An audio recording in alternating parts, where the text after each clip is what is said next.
but I write down my day. And what I do is I go back and study that day. Like sometimes I might get sick. I might be overtrained. I might gain a couple pounds here. I might feel whatever. It's like my accountability journal of what I'm doing with my life, physical, mental. I had an eating journal, all this shit. And it helps me go back to, once again, study. I'm a lab rat. And I study myself. And I'm like, when I'm feeling fucked up, I go, okay, what did I do last week? And usually I can find out where I messed up last week, how much I'm traveling, how much I'm sleeping, how much I'm doing all this stuff. And through journaling, man, you can really figure out so much about where you're messing up in life and what you need to fix about yourself. And that's the thing about, you cannot put bullshit in there. It's got to be a real journal about, hey, today I messed up here. Today I should have been a better person here, and not just saying it, but actually trying to fix it tomorrow. It's important to have circles. It's important to have, like I talk about, man, like that big rabbit hole of bad people that you want to get away from. Like if you're a drunk and you want to stop drinking, you got to get away from those people. You want to build this nucleus around you of people who are saying, it's not okay to sleep in today. We got to get after it. Hey, let me see your journal. You're supposed to be running 5 miles today. You only ran 3. You got to have those people. Some people need those people. And it's important. But you want to get to the point in your life, it's real important that you hold yourself accountable and those people start to fade away because you now got it. You want to be that person because they're not always going to be there to hold your hand. In times of need, even the hardest person forgets how badass they are. So I've been through a lot of shit in my life. When you're going through a hard time right now, you forget all the hard shit you endured. So the cookie jar is a reminder that, oh, I can get through this hard time right now, but you got to take a second or two to reach into the mental cookie jar. Let's say it's a fortune cookie. But in my mind, my mom used to buy these cookies, in the cookie jar, and there's an Oreo, Chips Ahoy, whatever. That's where I got the cookie jar from. But you got to open up and say, okay, man, I was in 3 hell weeks and I got through 2 of them. I was in Ranger School. I ran about all these things I endured alone. I had to remind myself of the strength and the power that I have, that it's in me. It's just a reminder of how badass you are in hard times, because, we just forget that bad time consumes our mind. The cookie jar is something I invented.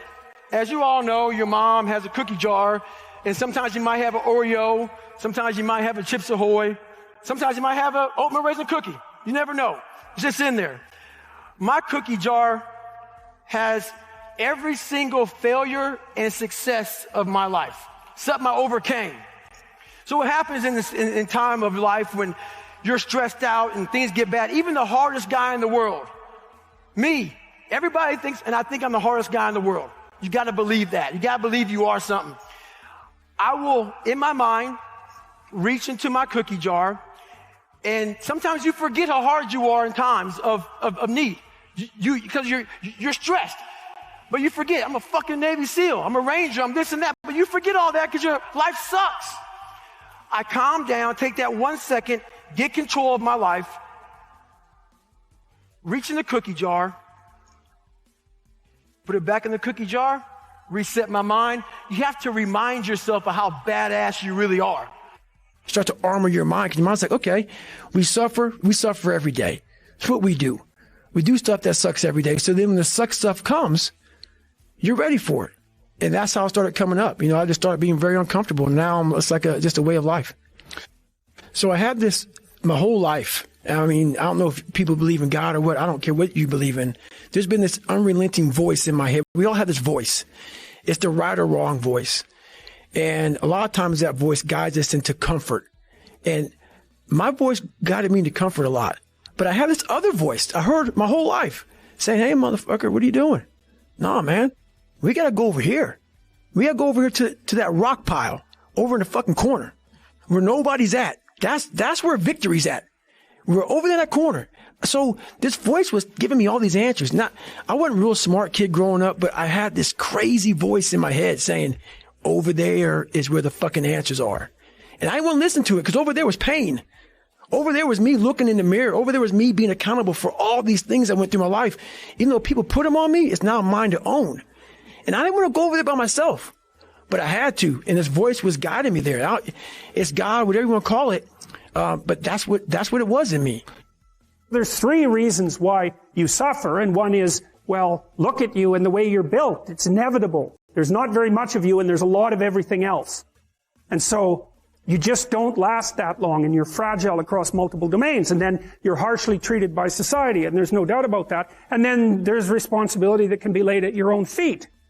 Well, the existential take on that, and the thing that all these diverse people that we've been talking about, including Viktor Frankl and including Alexander Solzhenitsyn, as well as Kierkegaard, Nietzsche, and Dostoevsky, and the people that I've already talked to you about, is that the proper pathway through that is to adopt the mode of authentic being. And that is something like refusing to participate in the lie, in deception and the lie, to orient your speech as much as you can towards the truth, and to take responsibility for your own life and perhaps also for the lives of other people. And there's something about that that's meaningful and responsible and noble, but also serves to mitigate the very suffering that produces, say, the nihilism or the flee into the arms of or the escape into the arms of totalitarians to begin with. You need something to shelter you against your own vulnerability. Pathway forward is to adopt a mode of being that has some nobility, so that you can tolerate yourself and perhaps even have some respect for yourself as someone who's capable of standing up in the face of that terrible vulnerability and suffering, and that the pathway forward, as far as the existentialists are concerned, is by, well, certainly by the avoidance of deceit, particularly in language, but also by the adoption of responsibility for the conditions of existence and some attempt on your part to actually rectify them.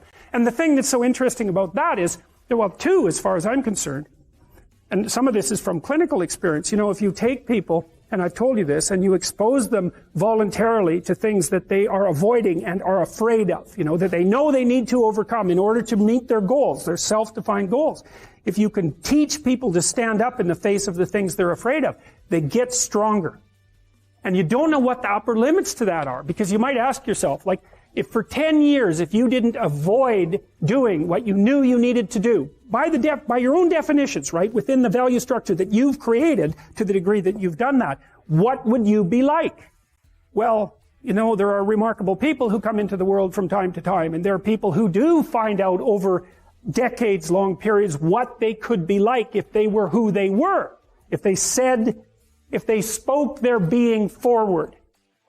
And they get stronger and stronger and stronger, and we don't know the limits to that. We do not know the limits to that. And so you could say, well, in part, perhaps the reason that you're suffering unbearably can be left at your feet, because you're not everything you could be, and you know it. And of course, that's a terrible thing to admit, and it's a terrible thing to consider, but there's real promise in it, right? Because it means that perhaps there's another way that you could look at the world, and another way that you could act in the world. So what it would reflect back to you would be much better than what it reflects back to you now. Because, you know, my experience is with people that we're probably running at about 51% of our capacity. I mean, you can think about this yourselves. I often ask undergraduates how many hours a day you waste, or how many hours a week you waste. And the classic answer is something like 4 to 6 hours a day. You know, inefficient studying, watching things on YouTube that not only do you not want to watch, that you don't even care about, that make you feel horrible about watching after you're done. That's probably 4 hours right there. You know, you think, well, that's 25 hours a week. It's 100 hours a month. That's 2.5 full work weeks. It's half a year of work weeks per year. And if your time is worth $20 an hour, which is a radical underestimate, it's probably more like 50 if you think about it in terms of deferred wages. If you're wasting 20 hours a week, you're wasting $50,000 a year. And you are doing that right now. And it's because you're young, wasting $50,000 a year is a way bigger catastrophe than it would be for me to waste it, because I'm not going to last nearly as long. And so if your life isn't everything it could be, you could ask yourself, well, what would happen if you just stopped wasting the opportunities that are in front of you? You'd be who knows how much more efficient?